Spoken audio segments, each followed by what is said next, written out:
ஆபிரகாமுக்கு ஒரு சோதனை.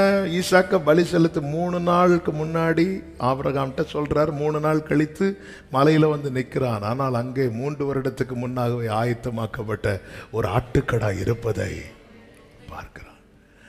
இஸ்ரவேல் ஜனங்கள் வனாந்திரத்தின் மாறாவை கிராஸ் பண்ணுவாங்கன்னு தெரிஞ்சு ஏற்கனவே ஒரு மரத்தை வளர விட்டார் பாருங்க. இந்த மாறா கிட்ட நடத்தாம இருந்திருந்தா நல்லா இருக்கும். மாறா கிட்ட நடத்தாம இருந்திருந்தா உனக்காக வளர விட்ட மரம், எனக்காக ஒரு மரத்தை வளர விட்டு மதுரமாக்குகிற மரத்தை. ஆமென். ஆண்டவர் ஜனங்களை நடத்துகிற எந்த இடத்துலையாவது சாரி தெரியாம நடத்திட்டேன், நம்ம வேற வழியா போல சொல்லல. அவர் ரூட்டு போட்டு தான் நடத்துறார். அதுல சில ரூட் எதுக்குள்ள இருக்குன்னா சமுத்திரத்துக்குள்ள இருக்கு. ஆமே, ரூட்டை மாத்தல, சமுத்திரத்தை மாத்தினார். இதுதான் என்ன ஆண்டவர். என்னை எழும்ப பண்ணும் வலது கரத்தை உயர்த்தி நான். அதனால அதாவது ஆண்டவர் அப்படி உரிமையா எடுத்துக்கோங்க. எத்தனை பேர் இருக்கட்டும், எத்தனை ஆயிரம் பேர் பார்க்கட்டும், எனக்கு தான் பேசுறார். ஆமென் ஆமென் சொல்லுங்க பார்க்கலாம். ஆமென். ஒவ்வொருத்தரை கேட்டா சொல்லுவாங்க, வார்த்தைக்கு எதிர்பார்த்து இருக்கிறவங்க. ஆமென். ஹல்லேலூயா. கர்த்தர் நல்லவர், கர்த்தர் ஆசீர்வதிப்பாராக. தாவீதினுடைய இந்த நிலைமை நமக்கு தெரியும்.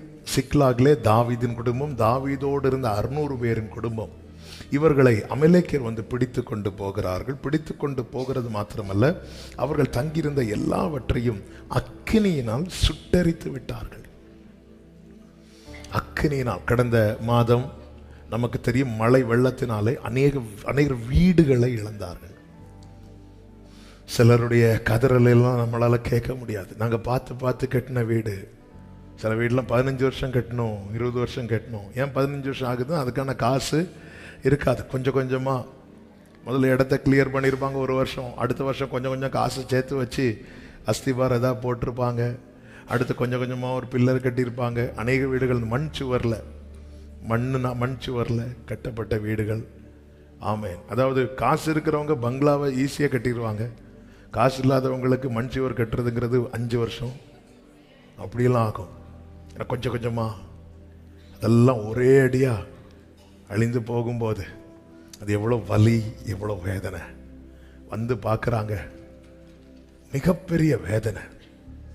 அந்த வேதனை நடுவிலும் தாவீது அவனோடு இருந்தவர்களும் பலனில்லாமல் போகும் மட்டும் அழுதார்கள் என்று 30 நாளிலே சொல்லப்பட்டிருக்கிறது. ஒருத்தங்க எப்பொழுது பலனில்லாமல் போகும் மட்டும் அழுவாங்க தெரியுமா? அவர்களுடைய மொத்த நம்பிக்கையும் அற்று போகும்போது தாங்கவே முடியாது. அதாவது பொதுவாக அப்படிப்பட்ட அழுகையை எங்க மட்டும்தான் பார்க்க முடியும் அப்படின்னா மரண வீடுகள்ல.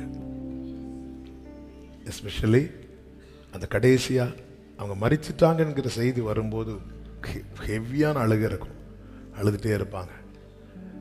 லாஸ்ட்ல அந்த சரீரத்தை எடுப்பாங்க தெரியுமா, அப்போ ஒரு கதறல் சத்தம் கேட்கும். அது எதுக்கான கதறல்? இனி அவங்கள இந்த சரீரத்தில் பார்க்கவே முடியாது. நேற்று கூட இங்கே ப்ரேயர் முடிச்சு மதியம் ஒரு அடக்க ஆராதனைக்கு தான் போயிட்டு வந்தேன். ஒரு தாயார் மறைத்திருந்தாங்க, நம்ம சர்ச்சுக்கு புதுசாக வந்துட்டு இருக்கிறாங்க. எடுக்கும்போது அந்த பிள்ளைங்க அழுதது, மக அழுதது, உறவுகள் அழுததை தாங்க முடியல. ஆமாம், அது இன்னொரு நம்பிக்கை இருக்கு. எல்லாம் அந்த இடத்துல நம்பிக்கையே ஒண்ணுமே இல்லை, அந்த இடத்துல அழுகிறத தவிர. தாவீது அழுத காரியம், நெருக்கப்பட்ட காரியம் நிறைய இடத்துல இருக்கு. ஆனா அழுத காரியம் கொஞ்சம் இடத்துல இருக்கு. ஆனா ஒரு இடத்துல தான் பலன் இல்லாமல் போக மட்டும் அழுதான். பலன் இல்லாமல் போக மட்டும் அழுதான் என்று சொல்லும்போது அதை நான் எப்படி சொல்ல வருகிறேன்?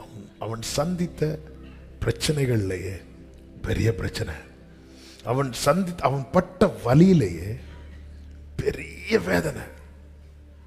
ஆனாலும் தாவீது கர்த்தருக்குள் தன்னை திடப்படுத்திக் கொண்டான்.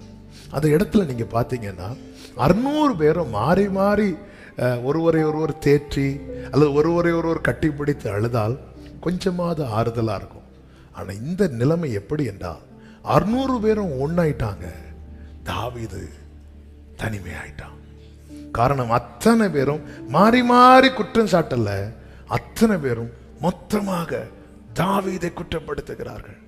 வேதம் சொல்லுகிறது 5வது 6வது வசனத்துல, ஆமென், சகல ஜனங்களும் தங்கள் குமாரத்திகளின் நிமித்தம் மனக்லேசமானதினால் அவனை கல்லறிய வேண்டும் என்று சொல்லிக் கொண்டார்கள். உண்மையாகவே தாவீதின் நிலைமை என்பது இந்த இடத்துல இந்த 600 பேருக்கும் தலைவன். ஆனாலும் தாவீதினுடைய ரியல் ஸ்டேட் என்ன அப்படின்னு கேட்டா 25வது சங்கீதம் 16வது வசனம் என்று நினைக்கிறேன். தாவீது சொல்லுகிற ஒரு வார்த்தை உண்டு, நான் தனித்தவனும். அந்த வசனம் தானே, நான் தனித்தவனும் சிறுமைப்பட்டவனுமாயிருக்கிறேன்.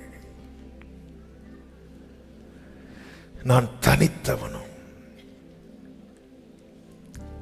நான் தனித்தவனும் சிறுமைப்பட்டவனுமாயிருக்கிறேன். போட்டோல பார்த்தா தாவீது கூட எத்தனை பேர் இருக்கிறாங்க? 600 பேர். தாவீது, உங்களுக்கெல்லாம் என்னங்க, உங்களுக்கெல்லாம் நிறைய பேர் வராங்க, நிறைய பேர் போறாங்க, உங்களுக்கெல்லாம் சொந்தக்காரங்க நிறைய பேர் இருக்கிறாங்க, உங்களுக்கெல்லாம் என்ன? தாவீது சொல்ற, நான் தனித்தவனும்.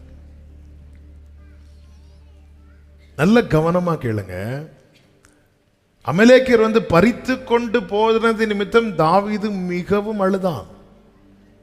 ஆனால் இந்த 600 பேரும் தாவீதை தனித்து விடுறாங்க தெரியுமா? அந்த இடத்துல தாவீது அழல. அந்த இடத்துல தாவீது தன்னை கர்த்தருக்குள், அப்போ இந்த இடத்துல தான் ரொம்ப அழணும். கடைசியில இப்படி பண்ணிட்டாங்களே, நான் தான் காரணம்னு சொல்லிட்டாங்களேன்னு சொல்லிட்டு இந்த இடத்துல. ஆனா இந்த இடத்துல ஏன் தாவீது ரொம்ப அழல அப்படின்னா, இது தாவீதுக்கு பழக்கப்பட்டது. தாவீதோடு சேர்த்து ஈசாய்க்கு எத்தனை பிள்ளைங்க? 8 பிள்ளைங்க. ஆனால் அந்த 7 பேரும் ஒன்னா இருப்பாங்க, தாவீது தனியா இருப்பான். 69வது சங்கீதம் அதனுடைய 8வது வசனத்துல தாவீது இப்படி சொல்லுகிறார், என் சகோதரருக்கு வேற்று மனுஷனும் என் தாயின் பிள்ளைகளுக்கு அந்நியனுமானேன். ஏலியன மாதிரி பாக்குறாங்க, என்ன ஸ்ட்ரேஞ்சரா நினைக்கிறாங்க. அப்போ தாவீது அதிகமா இருந்தது காட்டுல விட்டுருவாங்க. வீட்டுல இருந்தா வெளியே நீ காட்டிலே இரு. காட்டை விட்டுட்டு வந்தா எலியாவுக்கு பொறுக்காது. ஆமென். தாவீது வேற எங்கேயும் போயிடக்கூடாது. சில காரியத்துல தேவன் சின்ன வயசுலே பழக்க வைக்கிறது, பின் நாட்களிலே அதுல நாம நிக்கிறதுக்காக. ஆமே. மோசேயை பழக்க வைத்தது தெரியும்ல. எகிப்தியன் எபிரேயனை காயப்படுத்துறதை பார்த்து மோசே ஒருத்தன் அடிச்சு என்ன பண்ணிட்டார்? கொன்னுட்டார். அடுத்து எபிரேயர்கள் இஸ்ரவேலர்கள் 2 பேர் ஃபைட் பண்ணிட்டு இருக்கிறாங்க. மோசே போய் தடுக்க போகும்போது மோசே என்ன பண்ணிட்டாங்க? ஒன்னெல்லாம் எங்களுக்கு தலைவனா நியாயாதிபதியை வச்சது யாரு அப்படி சொல்லிட்டு தள்ளிட்டாங்க. மோசையால தாங்க முடியல, நேரம் ஓடிட்டார். ஓடி போய் உக்காந்து இருக்கிறார். ஆண்டவர் ஏன் அதை அனுமதித்தார்? ஏன் அனுமதித்தா, நீ பின்னாட்கள்ல மோசே ஒன்ன பார்வோன் துரத்தி விடுவான், நீ திரும்ப திரும்ப பின்னாட்கள் இனி என் முகத்தை நீ பைபிள் பார்வோன் அவர்களை துரத்தி விட்டான். ஒரு வீட்டுக்குள்ள நம்ம போகும்போது நம்மளை துரத்தி விட்டா, துரத்தி விடண்டாம், வாங்க உட்காருங்கன்னு சொல்லலைனாலே நமக்கு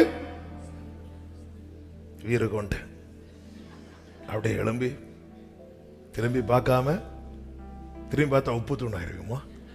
இந்த மோசே எப்படி பழக்க வச்சார் பாத்தீங்களா?